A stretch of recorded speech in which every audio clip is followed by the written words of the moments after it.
Ignore. Ce que beaucoup appellent rêve, la Bible le reconnaît comme un lieu de révélation ou d'attaque. Tu te crois en train de dormir, ton corps repose, mais ton esprit, lui, reste vulnérable. Et c'est là, dans ce lieu d'apparente tranquillité, que commence une guerre silencieuse. Une guerre qui ne laisse pas de sang visible, mais qui saigne ton feu, ton discernement, ta direction. Le rêve n'est pas un simple jeu de l'imaginaire. Ce n'est pas une fiction aléatoire. C'est un langage spirituel. C'est une zone de transmission, un canal entre deux royaumes, le ciel et l'enfer. Et à travers ce canal passent des instructions, des attaques, des clés, des pièges, des dons, des vols. Quand Dieu veut te prévenir, il envoie un rêve. Quand il veut te parler sans bruit, il t'endort. Il l'a fait pour Joseph, pour Daniel, pour les mages venus voir Jésus. Mais ce que Dieu utilise pour bénir, l'ennemi convoite pour détruire. Pendant que tu dors, les ténèbres, elles, ne dorment pas. Les esprits de nuit, eux, ne prennent jamais de pause. Ils attendent que tu t'éteignes, pas seulement physiquement, mais spirituellement. Ils cherchent le moment exact où ta vigilance baisse, où ta prière a été oubliée, où ton âme n'a pas été couverte. Et là, ils agissent, subtilement, stratégiquement. Tu vois, l'erreur de beaucoup, c'est de penser que le diable attaque en pleine journée, de face, avec des cris et des flammes. Non, il préfère l'ombre, il préfère le silence, il préfère la nuit, quand tout est calme, mais que le spirituel est actif. C'est la logique même de l'ennemi, attaquer quand tu crois que rien ne se passe. Et c'est ainsi qu'un simple rêve devient un champ de bataille. Parce que, pendant que tu ris en racontant un songe étrange, l'enfer s'organise. Tu dis « j'ai rêvé que je tombais du ciel ». Mais tu ne réalises pas qu'il s'agit d'une tentative de te faire chuter spirituellement. Tu dis « j'ai rêvé que je tournais en rond dans une maison », sans voir que cela représente un cycle d'échecs en préparation. Tu dis « j'ai rêvé qu'on me donnait un bijou ». Et tu ignores que ce bijou est un lien spirituel déguisé. Les rêves ne sont pas anodins, ce sont des médiums spirituels. L'ennemi les utilise comme terrain de négociation. Il ne peut rien t'imposer sans ton accord.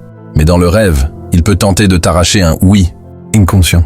Il peut t'amener à coopérer sans même le savoir. Tu acceptes une main, tu acceptes un repas, tu acceptes une robe, et spirituellement, tu viens de signer. Voilà pourquoi certains se réveillent épuisés sans raison.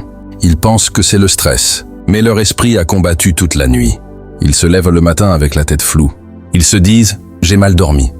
Mais ils ne comprennent pas que leur âme a été attaquée ou même pillée. Les rêves sont aussi des lieux de vol. Il y a des téléchargements divins, des idées, des solutions, des inspirations que Dieu veut te transmettre la nuit. Mais si tes murs spirituels ne sont pas en place, ces révélations peuvent être volées par des agents des ténèbres. Oui, volées. Et c'est pour cela que tu te lèves sans souvenir d'un rêve intense, parce qu'un voleur spirituel est passé avant l'aube. Ces voleurs sont une logique cruelle, ils ne prennent pas tout. Non, ils prennent juste ce qui est assez pour briser ton élan, ce qui est assez pour brouiller ta foi, ce qui est assez pour que tu perdes ton feu sans comprendre pourquoi. C'est pour cela que dormir sans prière, c'est comme laisser la porte de ta maison grande ouverte en pleine nuit. Tu n'entendras peut-être pas les pas, mais au matin, tu verras que quelque chose manque. Et souvent, ce qui a été volé dans le rêve, c'est bien plus qu'un souvenir. C'est une direction, une paix, un feu intérieur, un appel. Même si tu considères encore les rêves comme un simple produit du subconscient, tu es déjà exposé. Car pendant que tu rationalises, l'ennemi infiltre. Il te propose des images séduisantes pour cacher ses véritables intentions. Il maquille ses contrats dans des scènes ordinaires. Mais spirituellement, ce sont des engagements. Tu n'as pas le luxe de dormir n'importe comment. Tu n'as pas le droit d'entrer dans le sommeil comme un inconscient spirituel. Tu as besoin de comprendre que la nuit n'est pas seulement un repos pour le corps, mais une veille pour l'âme. Car les rêves ne sont pas des distractions, ils sont des portails. Et ce que tu laisses entrer par eux influence tout ce qui sort de ta vie. Signe d'une attaque spirituelle pendant le sommeil. As-tu déjà fait un rêve si étrange qu'il t'a laissé silencieux au réveil? Tu t'es assis sur ton lit, transpirant, confus, troublé, sans vraiment savoir pourquoi ce rêve t'a laissé un goût amer dans la bouche. Tu t'es dit que c'était peut-être psychologique. Tu t'es convaincu que ton cerveau jouait avec toi. Et pourtant, dans le silence du matin, quelque chose en toi criait que ce n'était pas un simple rêve. Ce que tu appelles bizarre est souvent une signature spirituelle, une trace laissée par une visite nocturne que tu ne peux pas expliquer, mais que ton âme a reconnue. Car dans le royaume spirituel, les rêves ne sont jamais neutres. Ils portent des marques, ils sont des empreintes. Et certains rêves sont des avertissements violents que ta destinée est en train d'être sabotée pendant que tu dors. Rêver que tu manges, ne minimise pas cela. Dans l'esprit, manger est un acte d'alliance. Ce que tu reçois dans ta bouche dans un rêve peut ne pas être de la nourriture. Cela peut être une semence spirituelle, un poison, une malédiction. Tu penses que tu as juste partagé un repas avec des inconnus, mais en réalité, tu as signé un contrat spirituel invisible. Et ce contrat commence à se manifester par la confusion, la maladie soudaine, la stagnation dans tes projets, la perte de paix intérieure. Ce n'était pas du riz, c'était un pacte. Rêver que tu es nu en public. Ce n'est pas un simple cauchemar, c'est un message, une attaque contre ta dignité spirituelle. L'ennemi veut te dépouiller, non seulement de ta couverture, mais de ta voix, de ton autorité, de ta légitimité. Dans le monde physique, la nudité publique provoque la honte. Dans le monde spirituel, elle est utilisée pour t'arracher ton manteau spirituel. Et ce manteau est ce qui te donne ton influence, ton impact, ta protection. Tu crois que tu as juste rêvé? En réalité, ton autorité a été visée. Rêver de relations sexuelles avec des inconnus. Ce n'est pas un désir refoulé, c'est une connexion forcée, un mariage spirituel démoniaque. C'est l'infiltration de ton âme par des entités qui cherchent à se lier à toi. Pourquoi? Parce que tant qu'ils sont liés à toi, ils peuvent contrôler tes saisons, manipuler ton timing, bloquer tes relations réelles, empêcher ton mariage ou ruiner ton foyer. Tu crois que c'est juste un rêve honteux, mais spirituellement, c'est une chaîne invisible autour de ton âme. Et voici ce que peu de gens comprennent. L'ennemi ne se présente jamais comme un monstre. Il est rusé. Il sait que si tu vois une bête hideuse, tu vas résister. Alors, il se déguise. Il prend le visage de ta grand-mère, de ton ex, d'un ami proche. Il vient sous les traits de quelqu'un que tu aimes. Et parce que ton cœur est attaché à ce visage, tu baisses ta garde, tu acceptes, tu coopères. Et ce que tu penses être un rêve affectif devient une infiltration spirituelle stratégique. L'ennemi n'a pas besoin de te faire peur. Il a juste besoin de ton accord inconscient. Un sourire dans le rêve, une acceptation silencieuse, une main tendue que tu n'as pas rejetée. C'est tout ce qu'il lui faut. Et avec cela, il obtient un droit légal sur ton âme, sur ta destinée. Tu ne l'as pas su, mais dans le tribunal spirituel, ce petit acte a été interprété comme une autorisation. Et désormais, des choses commencent à aller mal sans explication. Tu pries, mais rien ne bouge. Tu jeûnes, mais tu n'avances pas. Pourquoi? Parce que dans le sommeil, tu as ouvert une porte. Et ne te trompe pas, ces signes ne sont pas anodins. Ils sont répétés, ciblés, insistants. Ils reviennent encore et encore. Parce que le but de l'ennemi est d'établir une domination permanente. Ce ne sont pas des épisodes isolés.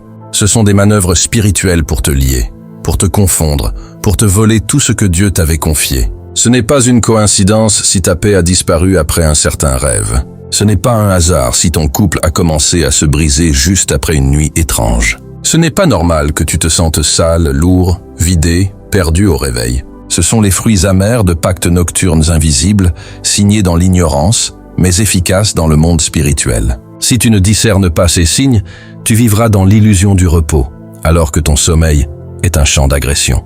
Tu penseras que tu vis, alors que ton âme est enfermée dans un cycle d'oppression.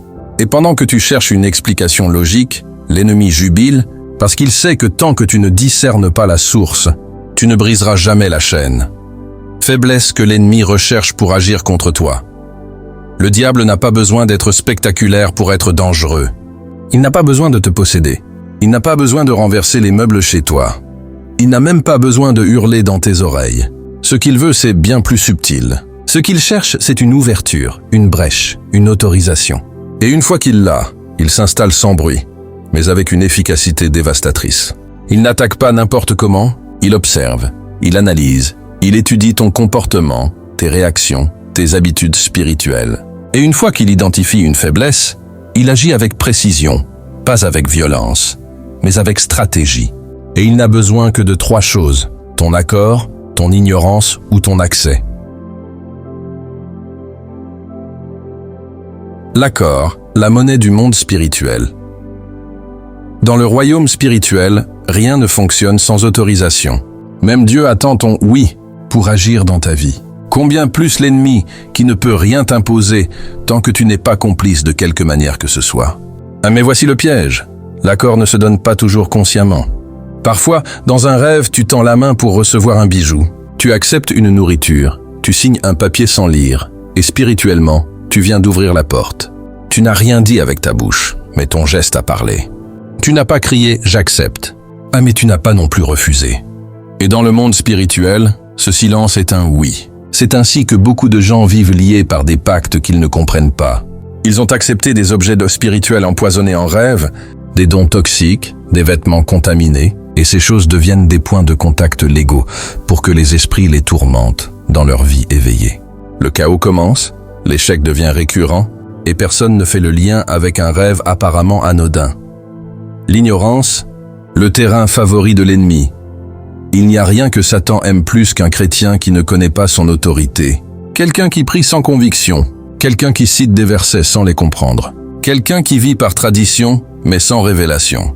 L'ennemi ne craint pas ta prière si tu ne sais pas pourquoi tu pries. Il ne craint pas ton jeûne si tu ne connais pas le but spirituel. Il ne fuit pas ta voix si elle ne porte pas l'intelligence du royaume. Il exploite ton ignorance comme une faille.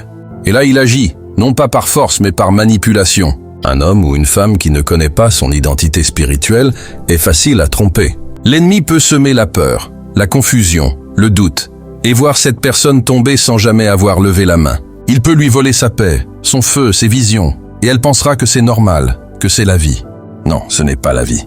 C'est une oppression tolérée par ignorance. Là où il n'y a pas de connaissance, il n'y a pas de résistance. Et là où il n'y a pas de résistance, l'invasion est inévitable. L'accès, la porte derrière laquelle tu l'as laissé entrer. Même le chrétien le plus fervent peut créer une ouverture par laquelle l'ennemi entre légalement. Tu peux prier, chanter, jeûner. Mais si tu abrites dans ton cœur de la haine, de l'amertume, un péché non confessé, une peur entretenue, tu viens de laisser une porte entr'ouverte. Et Satan ne force jamais les portes. Il entre par celles que tu as oublié de verrouiller. Il suffit d'une seule faille, une seule conversation avec une mauvaise personne, un seul compromis moral que tu n'as pas réglé, un seul ressentiment que tu refuses de déposer devant Dieu, et cela devient son droit légal. Tu te demandes pourquoi, chaque fois que tu avances, quelque chose te tire en arrière. Tu regardes autour de toi, et rien ne justifie ton manque de paix, ton épuisement, tes pertes soudaines. Ce n'est pas une malchance, c'est une porte ouverte que tu as ignorée. Il faut que tu comprennes ceci. L'ennemi n'est pas partout, mais il est toujours à l'affût. Il ne peut pas te posséder sans ton accord. Mais il peut te tourmenter si tu restes ignorant. Et il peut ruiner ta saison si tu gardes une porte entr'ouverte. Des projets brillants peuvent disparaître à cause d'un rêve mal géré. Des idées divines peuvent être volées à cause d'un accord inconscient. Des mariages peuvent être détruits à cause d'un accès laissé par le passé. Et chaque fois que tu dis « ce n'est rien », l'ennemi dit « merci ». Quand le ciel parle et que l'enfer tente d'intercepter, il y a des nuits où tu te réveilles avec une clarté rare. Tu avais vu quelque chose, entendu quelque chose. Tu ne savais pas toujours l'expliquer, mais c'était réel. Une voix, une image, une direction, un avertissement, un plan. Tu savais que ce rêve venait de Dieu. Tu ne doutais pas. Tu sentais une paix qui ne venait pas de ce monde. Une conviction intérieure que ce que tu avais vu portait la marque du ciel. Mais maintenant, tout est devenu flou. Ce qui était net s'est assombri. Ce qui était précis est devenu confus. Tu dors, mais tu ne reçois plus rien. Tu te réveilles et tu ne te souviens de rien. Et pire, tu as commencé à t'y habituer. Tu t'es dit, peut-être que Dieu ne me parle plus comme avant. Non, ce n'est pas Dieu qui s'est tu, c'est l'interférence qui s'est intensifiée. Il faut que tu comprennes ceci. Ce que Dieu utilise, Satan convoite. Si le rêve est un canal de révélation divine, alors c'est une cible de guerre spirituelle. Le ciel parle, l'enfer tente d'intercepter. Regarde la Bible. Dieu a parlé à Joseph dans un rêve pour lui révéler sa mission. Il a parlé aux mages pour leur donner la stratégie qui contournerait la cruauté d'Hérode. Il a parlé à Pilate à travers sa femme pour l'alerter du danger de condamner Jésus. Les rêves sont une voie légitime de communication divine. Ils sont un langage que Dieu utilise pour te diriger, te protéger, te corriger ou te préparer. Mais si l'ennemi réussit à brouiller cette fréquence, il sabote ta direction.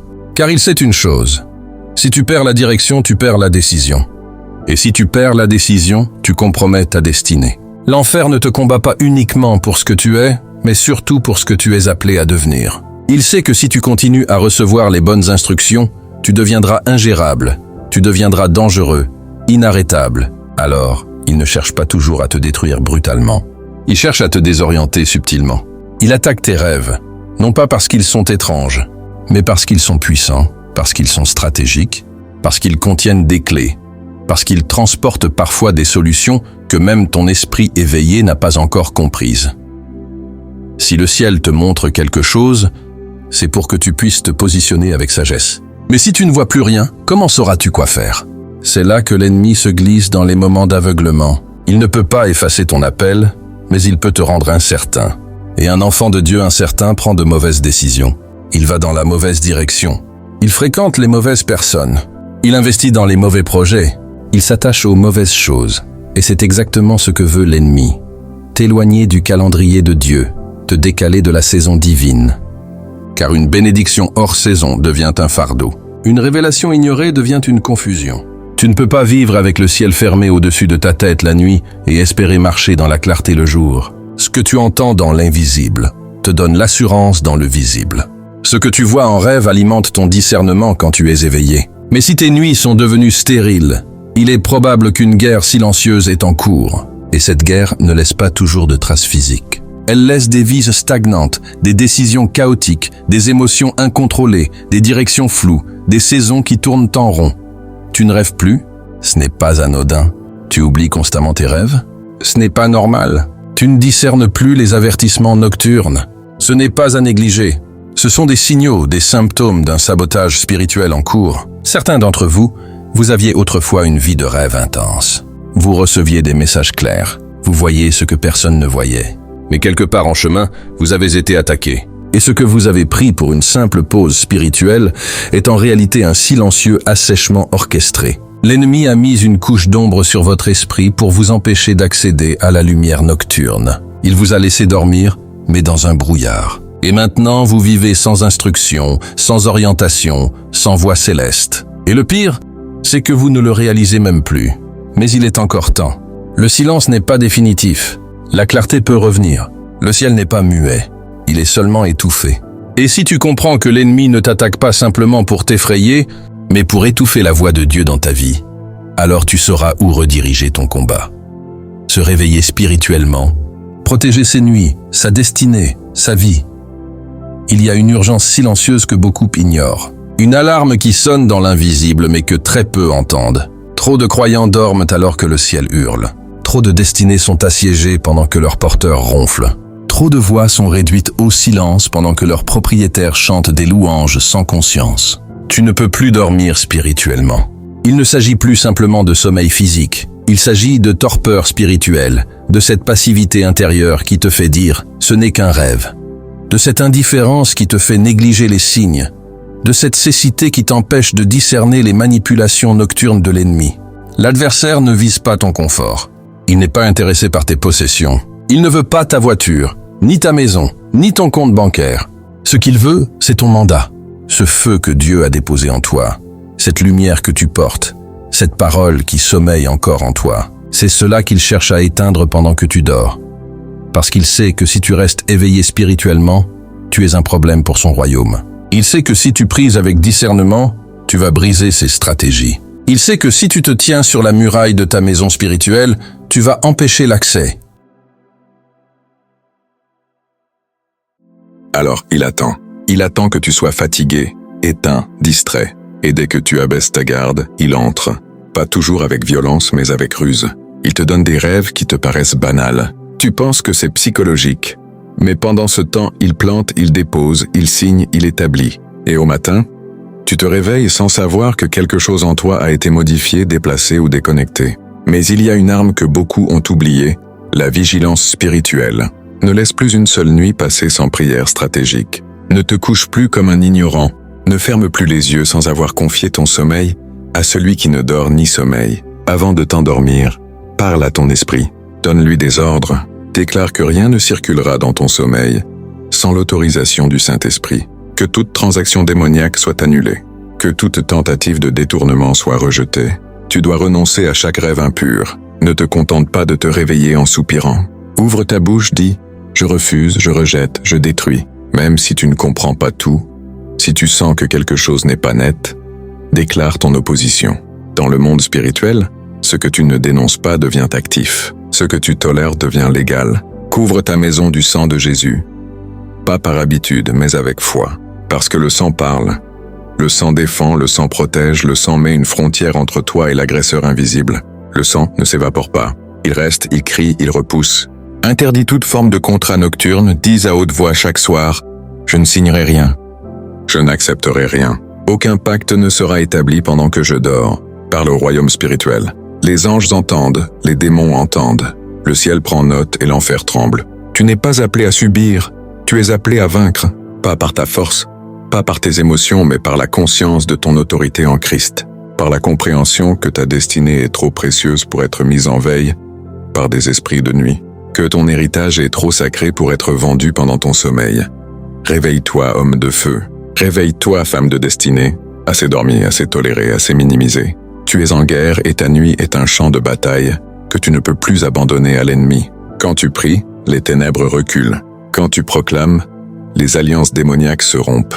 Quand tu discernes, les pièges sont exposés. Et quand tu veilles, le diable perd son avantage. Ce n'est pas un appel à la peur. C'est un appel à la position, à la stature spirituelle, à la maturité. C'est un rappel que le ciel travaille avec ceux qui veillent, pas avec ceux qui dorment en paix pendant que leurs mandats sont pillés. Tu ne peux plus te permettre de vivre comme si le monde invisible ne te concernait pas. Tu es une cible parce que tu es une menace. Et ta protection ne viendra pas de ton intelligence mais de ton alignement. Alors veille, prie, déclare, couvre, interdit, résiste, et surtout, ne dors plus jamais spirituellement. Beaucoup ont perdu des opportunités après un rêve étrange. Beaucoup se sont réveillés et n'ont plus jamais été les mêmes. Ne dors plus sans protection, ne vis plus sans discernement. Ta destinée est trop précieuse pour la laisser aux mains de l'ennemi. Il est temps de reprendre ce que l'ennemi a volé, de réclamer ce qui t'appartient et surtout de ne plus jamais dormir sans avoir prié.